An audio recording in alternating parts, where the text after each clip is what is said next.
लक्ष्य भी है। सच में कहा जाए तो आप अपने को नहीं जानते, लेकिन दूसरा आपको बहुत ही ढंग से जानता है।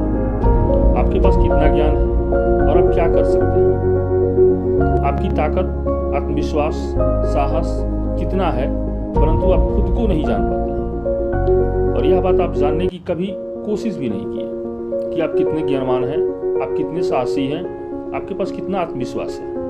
यदि जाने भी अपने आप को तो बस मैं इसका पुत्र या पुत्री हूँ, मैं अमीर हूँ, मैं गरीब हूँ, मुझ में कुछ करने की साहस नहीं है, मेरे से काम नहीं हो सकता है, मैं तो बस पैदा ही इसलिए हुए कि किसी तरह से जिंदगी को जिए और एक दिन चले जाएं। इस संसार से इन बहुत सारी नकारात्मक बातों को ले अपनी जिंदगी को काटते हैं। जीने की कभी कोशिश भी नहीं की है कि जिंदगी ढंग से कैसे जी जाती है। इसके लिए सबसे पहले आपको अपने आत्मबल को पहचानना होगा, अपनी शक्ति को पहचानना होगा। आपको ये जानना होगा कि आप में उतनी शक्ति है कि आप अकेले पूरी दुनिया को हिला सकते हैं। आप जिस क्षेत्र में कदम रखें वहां हंगामा हो जाएगा। इंसान की इसी शक्ति को देखकर एक अंग्रेज प्रोफेसर विलियम जेम्स ने कहा कि प्रत्येक मनुष्य में एक अद्भुत शक्ति होती है जिसकी वह स्वयं भी कल्पना नहीं कर सकता।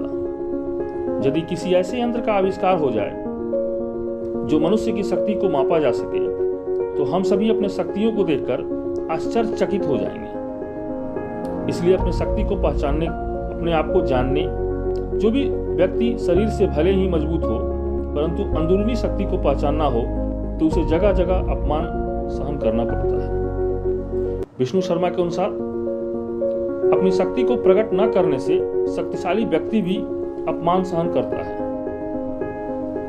अगर आपके अंदर बहुत सारी शक्तियां हैं फिर भी आप उसका उपयोग नहीं करते हैं तो आपको हर जगह अपमानित होना पड़ता है। काठ के भीतर रहने वाले आग को लोग आसानी से लांघ लेते हैं, परंतु जलती हुई आग को डर के मारे कोई वहां नहीं जाता है। जिस व्यक्ति को अपने आंतरिक शक्तियों और उसके साथ अपनी योग्यताओं की भी पहचान हो जाती है उसी क्षण व्यक्ति के जीवन का महत्वपूर्ण क्षण होता है। परंतु ऐसे लोग इस पूरी दुनिया में बहुत कम मिलते हैं। अपने आप को जानने के बाद लोगों को पहचानने में आपसे कभी भूल नहीं हो सकती है कि लोग कैसे हैं और आपके बारे में क्या क्या सोच रहे हैं, क्योंकि जैसे लोगों की सोच होती है वैसे ही आपको भी सोचते हैं। जबकि दोनों ही सोच में जमीन आसमान का अंतर होता है कि आप क्या हैं और सोचने वाला व्यक्ति क्या है। दोनों ही की योग्यता के मापने से समझ आने लगता है।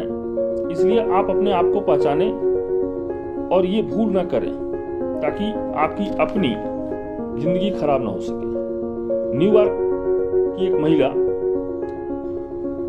अपने अनुभव को बताई कि जब मुझे इस बात की अनुभूति हुई कि इस दुनिया में आकर मुझे कोई महत्वपूर्ण कार्य करना है, जब मुझे अनुभूति हुई कि मेरे मैं के भीतर कोई और मैं भी है जो इसी बाहरी मैं से भी अधिक शक्तिशाली और पवित्र है, उसी दिन मेरा जीवन बन गया। आत्म परिचय पाकर ही कोई व्यक्ति आत्मविकास कर सकता है, परंतु यह आसान काज नहीं है। आत्म परिचय वही प्राप्त कर सकता है जो जागा हुआ होगा। अपनी योग्यताओं और अपने गुणों की पहचान करनी चाहिए। इस काम को दो लोग ही नहीं कर पाते, पहला सोया हुआ और दूसरा मुर्दा। इसीलिए कहा गया है कि सोए हुए को मुर्दा। जग कर आप इस संसार में हर वस्तु, हर सुख, हर वो सपना जो कभी आपने देखा होगा सब कुछ पा सकते हैं। संत कबीर ने कहा, रैन गंवाई सोए के, दिवस गंवायो खाए, हीरा जन अनमोल है, कौड़ी दियो लुटाए। इसका मतलब यह है कि रात तो आपने सोने में गंवा दिया, दिन खाने में गंवा दिया और हीरा जैसा जो आप जन्म लेकर पैदा हुए उसका कौड़ी के भाव आपने लुटा दिया। यह जीवन अनमोल है, इसे यूं ही न गंवाइए। अपने आप को पहचान कर जीवन को सार्थक बनाइए। इसके लिए अपने आप में विश्वास को जागृत करना होगा कि हम कर सकते हैं। जब आपके अंदर आत्मविश्वास जग जाएगा तो आप मुश्किल से भी मुश्किल काम को कभी कर पाते हैं। और